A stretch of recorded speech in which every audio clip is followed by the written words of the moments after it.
Hello, everyone. Welcome to Teachly University. And in this lecture today, we're going to be discussing how it is we can unlock our full potential in the next 30 days. And I use this time frame of 30 days because after you watch this video, which I recommend you listen to and watch on a number of occasions, because I want this content I'm going to share with you to sink in. Starting today, starting right now, I want you to make a commitment for the next month that you're going to commit yourself to change, to make a commitment to overcome your self limiting beliefs, to overcome your challenges, and to become the best version of yourself.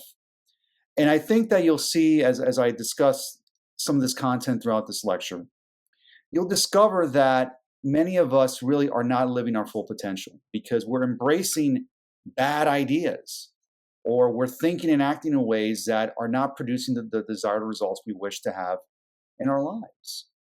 So it makes sense then that if we are to change, we have to make some sort of commitment. This is not a passive exercise. And I say this in a lot of my lectures. This is not a passive exercise.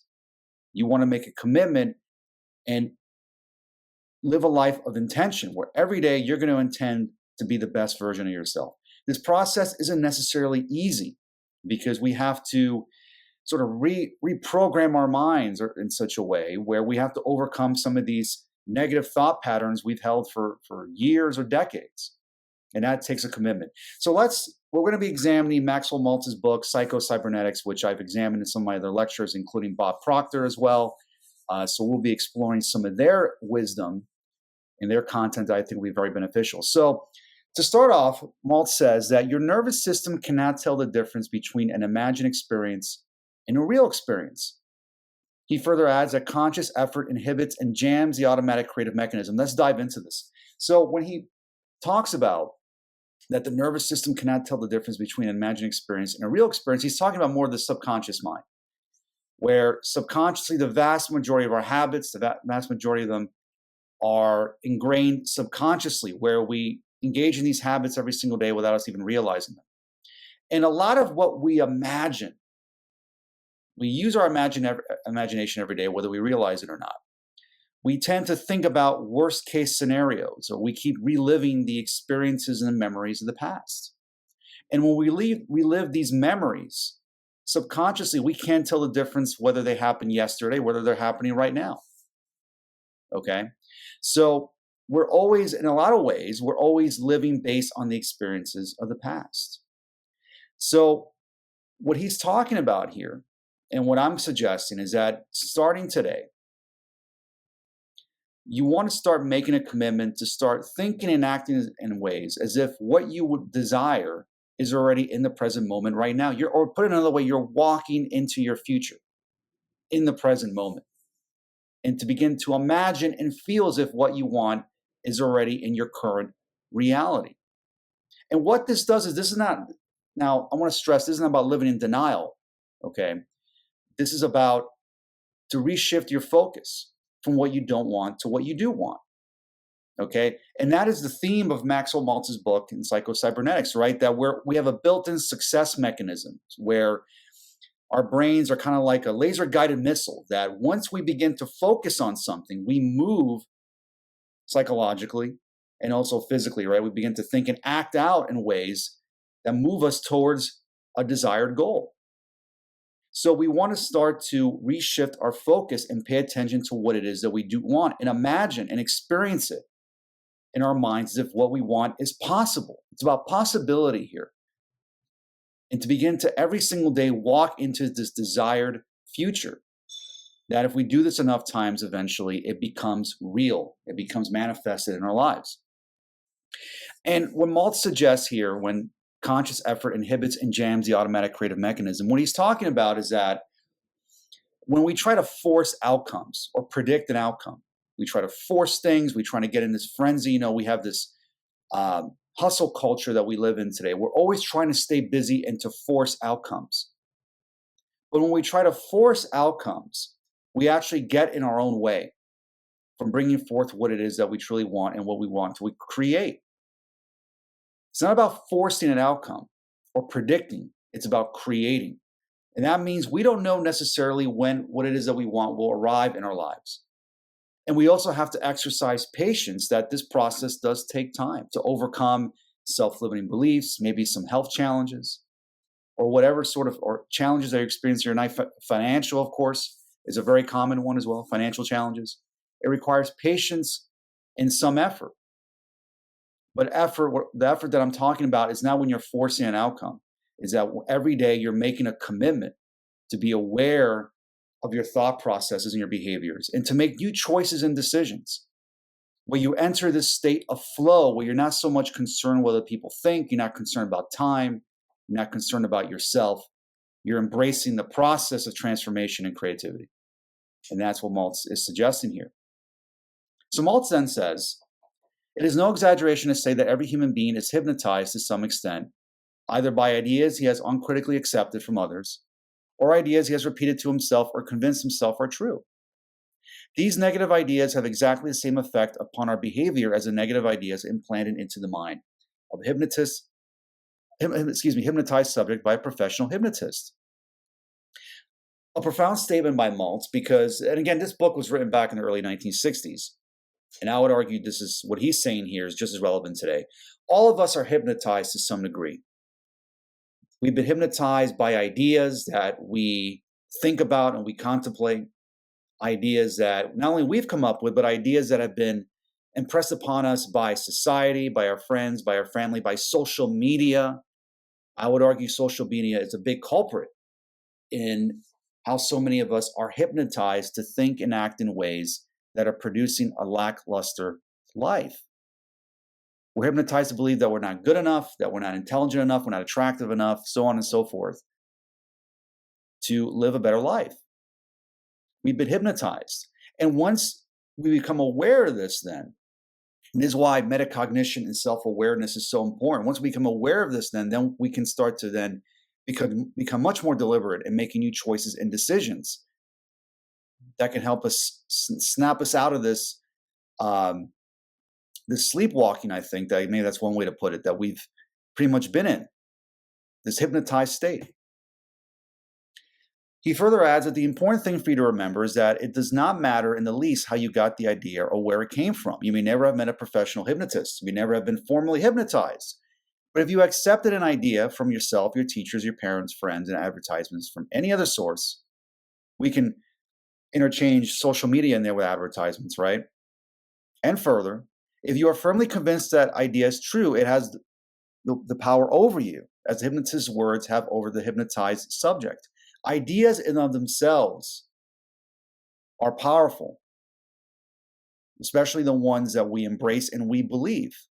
And I stress the word believe. So when we believe from our friends and family and social media that we are a certain way, that what we want is not possible, then you will see then that that is what's going to be produced in your life in terms of results or lack thereof. Again, I want to stress we're all hypnotized to some degree and influenced by the ideas and information that we are bombarded with on a daily basis. Of course, hypnotized by our own thought patterns and ideas. So, but is there a way that we can use this to our advantage where we can hypnotize ourselves into believing that what we want is possible, that we can be the best version of ourselves? And again, that requires thinking and acting in new ways and embracing new and more empowering ideas about ourselves and what's possible and what we wish to achieve. So a human being always acts and feels and performs in accordance with what he imagines to be true about himself and his environment. For imagination sets the goal picture which our automatic mechanism works on. The automatic mechanism he's talking about is our goal-striving mechanism. We act or fail to act not because of will, as is so commonly believed, but because of imagination. Imagination being what we can choose to think about on a daily basis. And chances are much of what we imagine are worst case scenarios or gossip or ideas that are mediocre and are nonsensical. Or we imagine and relive the memories and experiences of the past. And our memories can be very misleading. Chances are many of the memories that we recall may not even be accurate or even happen. So what we choose to imagine, what we choose to think about, what we choose to focus on, the pictures that we paint in our minds, in our mind's eye, will determine and shape our personal reality. Okay, it was Einstein said that, and I'm paraphrasing, how powerful imagination is. It is a preview of life's coming attractions. What did Einstein mean there? Well, he meant that it's about imagining a more desirable future and focusing on that future and living it out as if it has already occurred and using your instincts. And sometimes our intellect gets in the way. And this is why it becomes difficult to use our imagination. Because say, for example, we imagine to have to achieve our dream job. But we have a hard time imagining this or believing that it's possible because we don't know how it's going to happen. And it is the how we try to imagine our desire to be manifest, to be brought forth into our life, that inhibits us in many ways.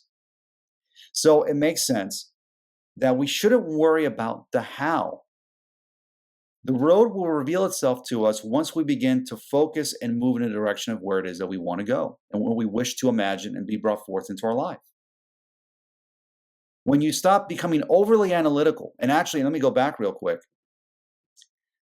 I think this is what Maltz was talking about here, about conscious effort inhibits and jams the automatic creative mechanism. When you try to figure out the how, that actually prevents you from creating whatever it is you wish to create. So don't worry about the how will reveal itself to you. We have to prime our brains in such a way to believe that what we want is possible, to believe in the process, to believe in God, or to believe in ourselves. But belief is important. We all have beliefs, some good, some not so good. So let's move forward here. So the most liberating of all thoughts is disregard or disconcern for what other people think. Famous mail order impresario and entrepreneur Jay Peterman, who in his autobiography wrote, "Once you realize that most people are keeping up appearances and putting on a show, their approval becomes less important. Excessive concern over what other people think inhibits personality more than any other factor." So this is a great excerpt from his book. Because I believe what causes a lot of anxiety, what it causes us from really not living our true potential, is out of fear of what other people think of us. Out of fear that if we tell people what it is that we really want, we're going to be ostracized, we'll be cast out from our friends and family, we'll be made out to be pariahs, and so forth. And this is a very powerful psychological effect because when you look back to our Paleolithic ancestors, okay, our ancestors from that time operated in tribes. And if you were kicked out of that tribe for whatever reason, that was basically a death sentence because you have to survive on your own. So there's survival mechanisms involved here, psychologically. So we're so concerned about what people think because out of fear that we're going to be ostracized, we're going to be kicked out of that tribe. But we live in another time. And it's important to keep in mind that ultimately there are a lot of people just like you who share your beliefs and your desires and will like to see you succeed. So it's important that we surround ourselves with people that care for us and that wish to see us succeed. And that's one of the big reasons why I have a mastermind group that we meet every couple months of very close friends of mine that we discuss our dreams and goals and what we wish to accomplish. But going back to what Maltz is saying here, we shouldn't be so concerned what other people think. Because in all likelihood, most people are so overly concerned about themselves, they're really not paying too much attention to you. And quite frankly, it is not your business as to what other people think of you. So it's important to unlock that potential, not to be concerned about what people think of you, to chart your own course regardless of what the opinions of others. And that's incredibly liberating. I think relieves a lot of tension that maybe we experience, especially when we're interacting, developing relationships. So within you right now is the power to do things you never dreamed possible. This power becomes available to you just as you can change your beliefs. So I think a lot of what we discussed so far has led up to this. It's about our beliefs, what you believe about yourself, the world around you, what you believe is possible. Like this lecture, for example, if you don't believe what I'm sharing with you can transform your life, you can watch this dozens of times. It won't make a difference. But if you make the decision to believe that what you want is possible, that just focusing on one word, say abundance, and if you affirm that word and focus on that word day in and day out, and you believe by doing that it can change your life, it can.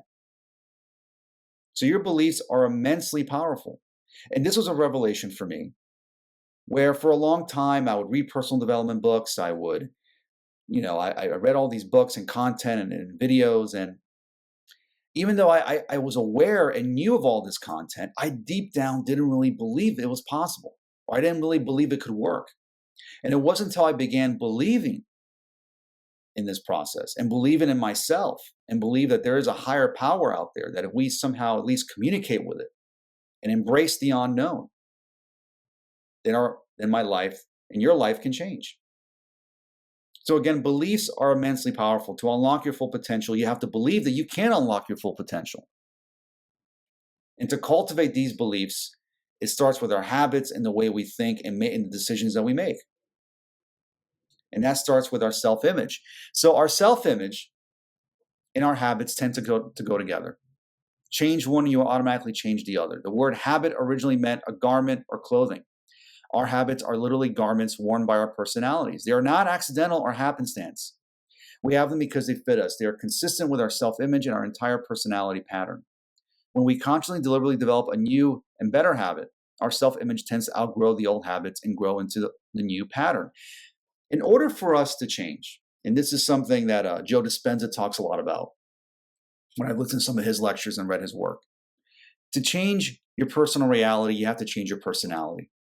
You have to create a new version of yourself. You can't expect to change and produce more desired results and improve yourself by continuing to think and act in the same old ways that have led to the same results and feelings and emotions and experiences. And that is rooted in our self-image and how we view ourselves. If we view ourselves as victims, as unintelligent, as untalented, and the list goes on, all these negative self-limiting beliefs, then that will naturally impact our external environment and what we experience on a daily basis.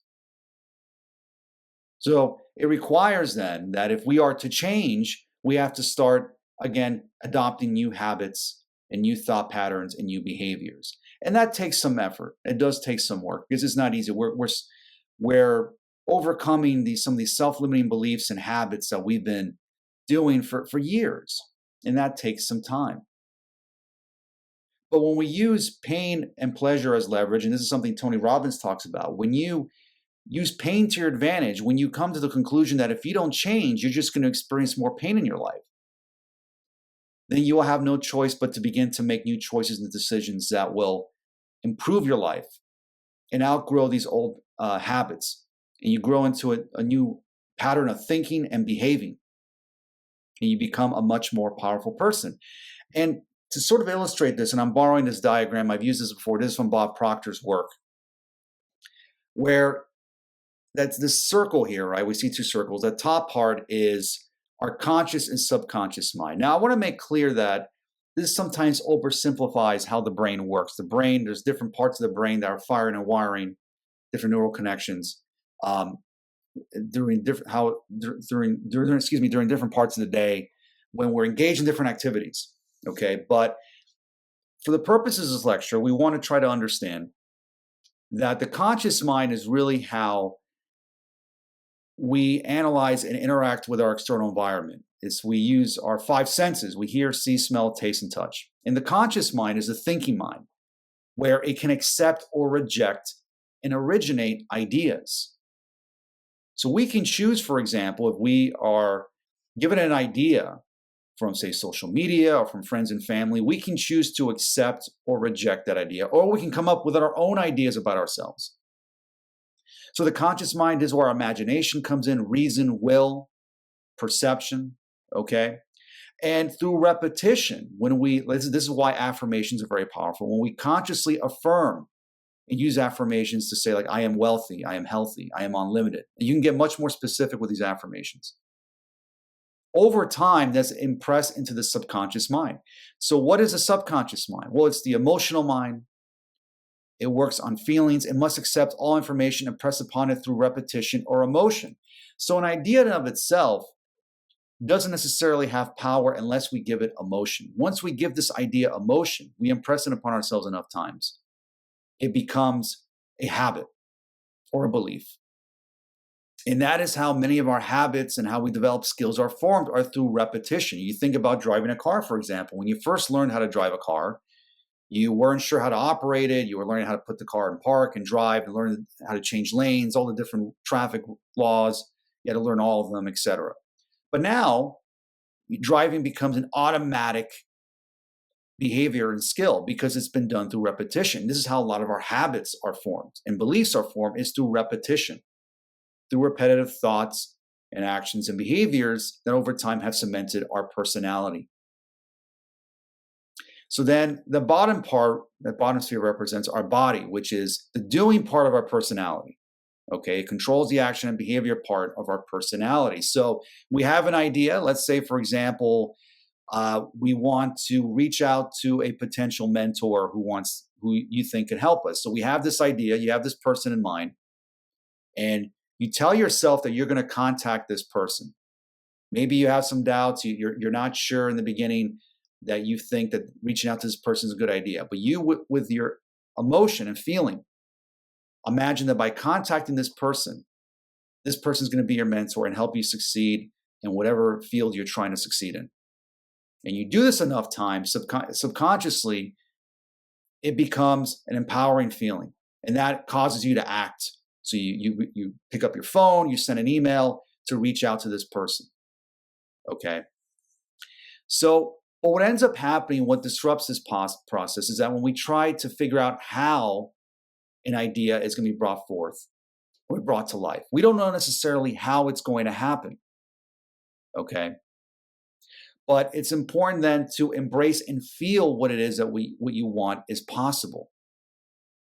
And you begin to walk into that new future that you're contemplating. You're no longer thinking about the past. You're no longer reliving those emotions, those fears, because you're fixated and focused on being this higher version of yourself. And that starts with understanding how the conscious and subconscious mind works. That to become better at this, to unlock our full potential, it requires repetition, repetitively engaging in new empowering thought patterns, new empowering behaviors, and so forth. So Bob Proctor says, to quote him, "Do you want to know what you think about most of the time? Take a look at the results you're getting. That will tell you exactly what's going on inside." So going back to this, right, the conscious, subconscious mind, if you want to know how you're thinking, right, what you're thinking about most of the time, look at your results, right? So if you're struggling financially, chances are it's because you're thinking about disempowering ideas about money that subconsciously have become beliefs because you've thought about it repetitively so many times. It's become part of your personality. If you're struggling with relationships, if you're struggling with some parts of your health, maybe you're struggling with your weight, it's because of what you choose to think about most of the time. So look at your results. Your results will tell you what you're thinking about. So if you want to change your results, change the way you think.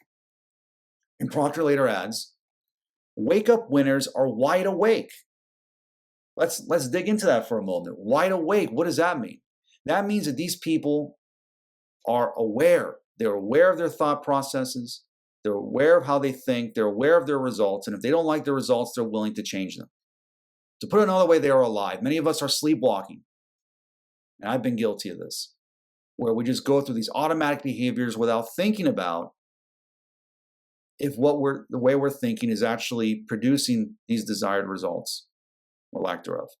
So every day you will find them in the marketplace making things happen. They're real winners and not just dreamers. Although they have dreams, they are doers. They realize their dreams. They are the bell ringers, always attempting to wake up others up to the numerous opportunities life offers. This is important. The opportunities that life offers. There are opportunities every single day to transform your life. One book, one person, one conversation, just one idea to contemplate can radically transform your life. But it is making the decision to wake up and live. to wake up and begin taking the action steps necessary. And when I talk about taking action, I don't mean in this frantic frenzy, okay, where we're operating out of a place of lack and trying to force outcomes. But we make decisions or take actions that make sense to us. It doesn't feel forced because we're no longer trying to, we're actually getting out of our own way. We don't worry about the how. We just move in the direction of where it is that we want to go and start making new choices and decisions. So finally, to quote Proctor, faith is to believe what you do not see. The reward of this faith is to see what you believe. Again, it's all about faith and believing in the unseen. Because in this process, and I guarantee you, as you begin to meditate, which I encourage, to meditate about new possibilities, to meditate about what is the highest ideal of yourself you wish to live out every single day. You meditate and contemplate and imagine a new business, a new career, new relationships, health, whatever it is you wish to materialize. In the beginning, it's going to be hard because you're going to wake up from your meditation, from your journaling, from your contemplation, and there's nothing in your environment that's going to necessarily validate that what you want is possible. So this goes again back to this diagram by Bob Proctor, right? We rely too much on our senses, okay? There's nothing that's going to necessarily validate in the beginning that what you want is possible. But when you capture and cultivate this vision of the future that you wish to experience within your mind, and you live it out and act as if what you want is possible, Neville Goddard talks a lot about this, then it's just a matter of time before eventually that future will be materialized into your life. You're going to walk into your new future. But that requires faith and belief. Life is a test. And this process will test you, but it is well worth it. Because once you pass that test, you will do things that you didn't even think were possible. And then that is when you're really going to unlock your true potential. So I hope you enjoyed this video. Make sure you hit that subscribe button so you can watch all my lectures on personal development, entrepreneurship, and wealth creation. So thank you so much for listening, and I'll see you next time. Take care.